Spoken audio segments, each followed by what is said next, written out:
সর্বশেষে আলোচনা করেছিলাম সহগুণক ম্যাট্রিক্স। আজকে আমি আলোচনা করব সংযুক্ত ম্যাট্রিক্স, অ্যাডজয়েন্ট ম্যাট্রিক্স। অবশ্যই সংযুক্ত ম্যাট্রিক্স করতে গেলে তোমাকে সহগুণক করে এসে সংযুক্ত করতে হবে। আজকে আমরা ম্যাথে চলে যাব, সংযুক্ত করার পরে আমি ম্যাথে চলে যাব, একটা বিপরীত ম্যাট্রিক্স করাবো যাতে তোমাদের হেল্প হয়, সবগুলো প্র্যাকটিস হয়। যারা নতুন আসছো 2-3 জন, তাদের উদ্দেশ্যে বলছি তোমাদেরকে মনোযোগ সহকারে খেয়াল করতে হবে। তোমরা কেউ আতঙ্কগ্রস্ত হবে না যে আজকে প্রথম আমি মনে হয় বুঝবো না, এই রোগটা যদি মাথায় ঢোকে আমি যতই চেষ্টা করি না কেন তুমি বুঝবা না। তো অবশ্যই তোমাকে সিরিয়াস হতে হবে যে আমি বুঝবোই ইনশাল্লাহ, তাহলে তুমি বুঝবা কনফার্ম। সংযুক্ত ম্যাট্রিক্স পড়বো আজকে আমরা, খেয়াল করি সবাই। আজকে আমরা পড়বো সংযুক্ত ম্যাট্রিক্স, অ্যাডজয়েন্ট ম্যাট্রিক্স।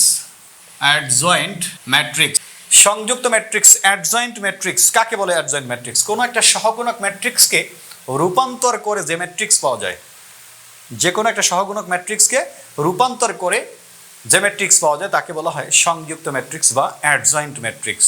অর্থাৎ সহগুণক ম্যাট্রিক্সের রূপান্তরিত ম্যাট্রিক্সকেই বলা হয় অ্যাডজয়েন্ট ম্যাট্রিক্স, বা কোনো সহগুণক ম্যাট্রিক্সকে রূপান্তর করে যে ম্যাট্রিক্স পাওয়া যায় সেটাকে বলা হয় সংযুক্ত ম্যাট্রিক্স বা অ্যাডজয়েন্ট ম্যাট্রিক্স। ধরি একটা ম্যাট্রিক্স, আমি মন করা একটা ম্যাট্রিক্স নিলাম।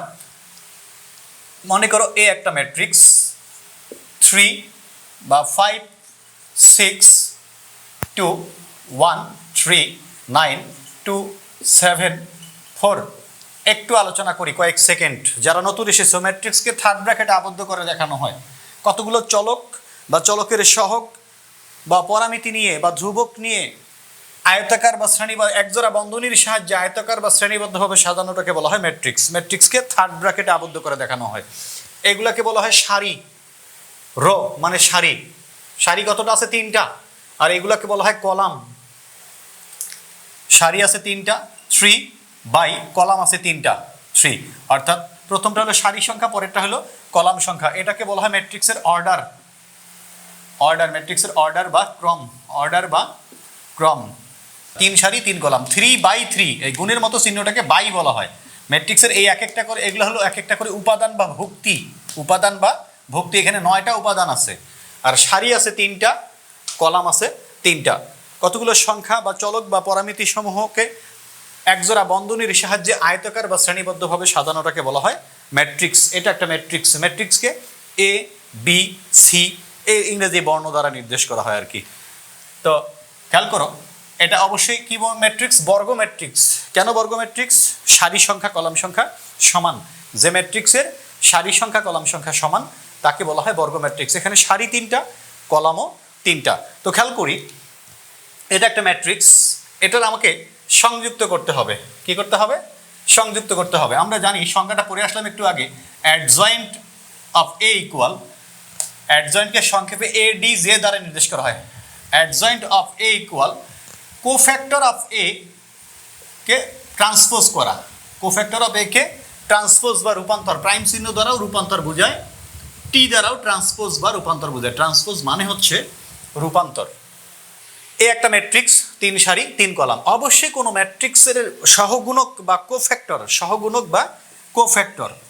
সহগুণকের ইংলিশ হচ্ছে কোফ্যাক্টর। গতদিন আমরা করেছিলাম।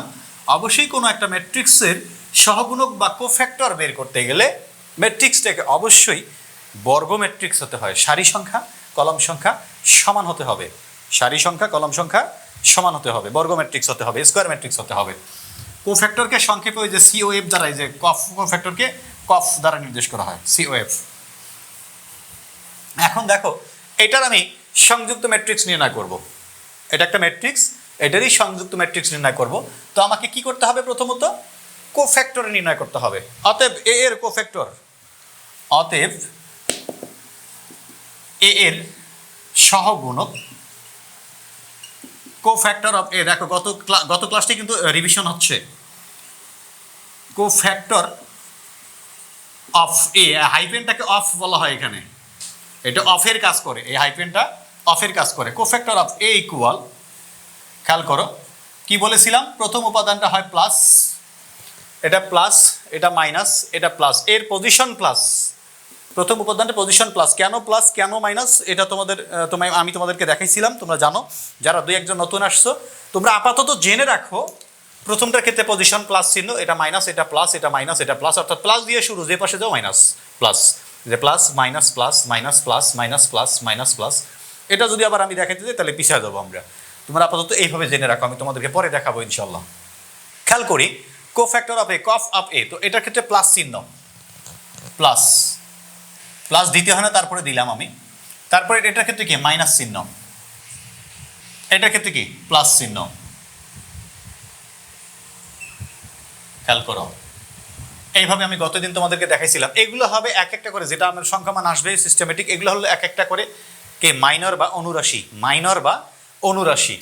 এই যে এটা গেল, এই সারি গেল। এখন প্লাসের পর এখানে যদি আসি, এটা কি হবে মাইনাস, এটার ক্ষেত্রে হবে প্লাস, এটার ক্ষেত্রে হবে মাইনাস। এই মাইনাসটা কিন্তু মাঝে না, মাঝে হলে কিন্তু এখানেই দিতাম, মাঝে না, এই কোনো চিহ্নই মাঝে না। এটার সামনে এটা আলাদা, এটা আলাদা, সম্পূর্ণভাবে এটা আলাদা, এটা আলাদা, প্রত্যেকটাই আলাদা আলাদা, কারোর সাথে কারো সম্পর্ক নাই। মাইনাসের পর দেখো এটা থেকে আমি এটাতে আসলে কি হবে প্লাস। গত ক্লাসটা রিভিশন হচ্ছে কিন্তু সহগুণক। তারপর এটা কি মাইনাস, এরপর এটা প্লাস মাইনাস, এটা কি হবে প্লাস। এখন দেখো প্রথমটা কি প্লাস, অর্থাৎ এই পজিশন প্লাস 5 পজিশনে কি হবে প্লাস। এখন এখানে যে উপাদানগুলো আসবে সেটা কোনটা, আমি কোনটার কাজ করতেছিলাম 5-এর অনুরাশি আমি বের করতেছিলাম। তাহলে 5 যে সারি এবং যে কলামে অবস্থিত ওগুলো বাদ যাবে, 5টা যে সারি এবং যে কলামে অবস্থিত ওগুলা বাদ যাবে। তাহলে কি থাকবে 3974, 3974, এটা গেছে, এটা গেছে। তারপরে কি এটার ক্ষেত্রে আমি এই যে মাইনাস, এই 6-এর ক্ষেত্রে 6টা যে কলাম এবং যে সারিতে অবস্থিত ওগুলো বাদ যাবে। তাহলে কি হয় এটা বাদ, এটা বাদ। 1924, তোমরা একটু খেয়াল রাখবে, আমি মিস্টেক করতেই পারি, তোমরা সাথে সাথে বলবো আমাকে। 1924, এটা বাদ, এটা বাদ। এরপরে যদি আমি এটাতে আসি যে প্লাস, এটা বাদ, এটা বাদ। 1327, 1327, দেখো এদিকে প্লাসের পর এখানে আসলাম মাইনাস, এটা বাদ, এটা বাদ। তাহলে কি থাকবে 6274, 6274। এটার পর এটাতে আসলাম কি হবে প্লাস, এটা বাদ, এটা বাদ। এই 3টা যে কলাম যে সারিতে অবস্থিত ওগুলো বাদ। 5224, 5224, এটা বাদ, এটা বাদ। হ্যাঁ, তারপরে এটাতে আসলাম, এটা বাদ, এটা বাদ। 5627, 5627। এখন এটাতে আসো, এই 2টা যে কলাম এবং যে সারিতে অবস্থিত, এই পজিশন যে সারি এবং যে কলামে অবস্থিত সেগুলো বাদ। তাহলে কি হবে 6239, 6239। এখানে এটাতে আসো, এটা হলো, এটাতে আসো, এটা বাদ, এটা বাদ। 7টা যে কলাম যে সারিতে অবস্থিত এগুলো বাদ, এটা বাদ, এটা বাদ। তাহলে 5219, 5219। এটাতে আসো প্লাস 4, এটা যে কলাম যে সারিতে অবস্থিত সেগুলো বাদ যাবে। 5613, 5613। মনোযোগ সহকারে খেয়াল করো, এটা তো ক্যালকুলেশন আমি তোমাদেরকে গতদিন দেখাইছিলাম, আজকে আবারও দেখো, সমস্যা নাই। এই প্লাস তো লিখতে হয় না, নাই মানে প্লাস আছে। দেখো প্লাস প্রথম কর্ণ হয় উপর থেকে নিচ গুণ, 3 4 12। পরের কর্ণ হয় নিচ থেকে উপর, প্রথম কর্ণ হয় উপর থেকে নিচ, নাই মানে প্লাস, নাই মানে প্লাস, প্লাসে প্লাসে প্লাস, স্বাভাবিক গুণ 3 4 12। আর পরের কর্ণ হয় নিচ থেকে উপর, প্রথম কর্ণ হয় উপর থেকে নিচ, পরের কর্ণ হয় নিচ থেকে উপর। নিচ থেকে উপরের ক্ষেত্রে অতিরিক্ত একটা মাইনাস, এখানে নাই মানে প্লাস, নাই মানে প্লাস, প্লাসে প্লাসে প্লাস। আর অতিরিক্ত মাইনাসের সাথে গুণ করলে কি হবে প্লাসে মাইনাসে মাইনাস। 7 9 63, মাইনাস 63। এরপরে কি মাইনাস 4 1 4 বিয়োগ 9 2 গুণে 18। এখানে আসো, প্লাস তো দিতে হয় না, নাই মানেই প্লাস থাকে। 7 1 7 বিয়োগ 3 2 গুণে 6। সামনে কি আছে মাইনাস, পরের সারিতে আসো, প্রথম কর্ণ স্বাভাবিক গুণ, নাই মানে প্লাস, নাই মানে প্লাস, প্লাসে প্লাসে প্লাস, 4 6 24। পরের কর্ণ হয় নিচ থেকে উপর, প্রথম কর্ণ হয় উপর থেকে নিচ, পরের কর্ণ হয় নিচ থেকে উপর। নিচ থেকে উপরের ক্ষেত্রে অতিরিক্ত একটা মাইনাস, এখানে নাই মানে প্লাস, নাই মানে প্লাস, প্লাসে প্লাসে প্লাস। আর অতিরিক্ত মাইনাসের সাথে গুণ করলে হবে প্লাসে মাইনাসে মাইনাস। 7 2 গুণে 14। এটা দেখো 4 5 20 বিয়োগ 2 2 গুণে 4। তারপরে দেখো মাইনাস 5 7 35 বিয়োগ 6 2 গুণে 12। তারপরে দেখো 6 9 54 মাইনাস 3 2 গুণে 6 মাইনাস এটাতে আসলাম 5 9 45 বিয়োগ 2 1 কে 2 3 5 15 দেখো 12 বিয়োগ কি 63 12 মাইনাস 63 ইকুয়াল মাইনাস 51 এটা হইল। এখন ভেতরে আগে ব্র্যাকেটের ভেতরের কাজ করতে হবে, তারপরে সামনের চিহ্নের কাজ। 4 মাইনাস 18 কত হবে? মাইনাস 14। ভেতরে হয় মাইনাস 14, সামনে আছে মাইনাস, মাইনাস মাইনাসে প্লাস 14 হবে। তারপরে হচ্ছে 7 মাইনাস 6 মানে কি 1। এরপরে এখানে দেখো 24 বিয়োগ 14 কত? 10 প্লাস 10, প্লাসে মাইনাসে মাইনাস, মাইনাস 10, এটা কত হবে? 16। তারপরে 15 বিয়োগ 6 কত হবে? 9। পরেরটা 54 অর্থাৎ এটা হবে 48। তারপরেরটা কত হবে? মাইনাস, ভেতরে প্লাস 43, সামনে মাইনাস আছে মাইনাস 43, প্লাসে মাইনাসে মাইনাস হবে। এরপরেরটা কত? এটা ভুল করছি তো, 16, ঠিক আছে। 35 বিয়োগ 12, 35 বিয়োগ 12 ইকুয়াল 23 হবে। এটা নিচেরটা হবে 9। এটা কি পাইলাম আমরা? Cofactor of A, cof of A. Yes yes, minus 23 হবে। হ্যাঁ, থ্যাংক ইউ। এই জায়গাটা হবে মাইনাস 23। দেখো মিউট করো কার শব্দ আসতেছে, কারণ এখানে 35 বিয়োগ 12 23 হবে। 23-এর সামনে কি প্লাস 23, ভিতরে সামনে প্লাসে মাইনাসে মাইনাস 23 হবে। এখন আবার আমরা আগের জায়গায় চলে আসি। তো আমি মুছে দিচ্ছি, আমার স্পেস দরকার। কোফ্যাক্টর গেল। এখন আমাকে অ্যাডজয়েন্ট অফ এ বের করতে হবে। অ্যাডজয়েন্ট অফ এ তো এখন ইজি। দেখো কোফ্যাক্টর অফ এ কে ট্রান্সপোজ করে দিলে, অর্থাৎ রূপান্তর করলে অ্যাডজয়েন্ট বাড়াচ্ছে, একদম ইজি। অতএব এ এর সংযুক্ত ম্যাট্রিক্স, এইটার পরে মনে করো পরের পেজে আসলাম। অতএব এ এর সংযুক্ত ম্যাট্রিক্স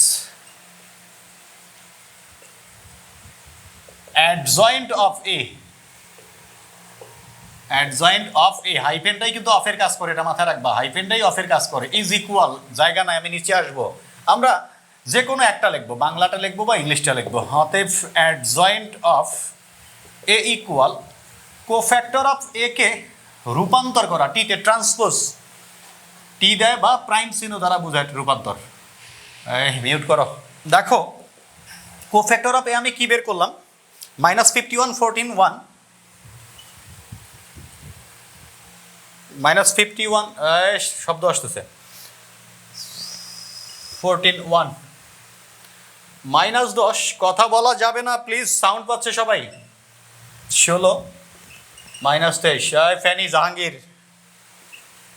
48 মাইনাস 43 9, খেয়াল করি সবাই।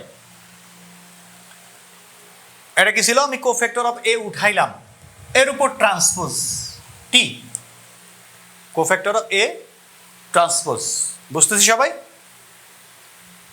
এখন দেখো এটাকে রূপান্তর করব আমরা। প্রথম কলামটা হবে প্রথম সারি, দ্বিতীয় কলামটা হবে দ্বিতীয় সারি, তৃতীয় কলামটা হবে তৃতীয় সারি।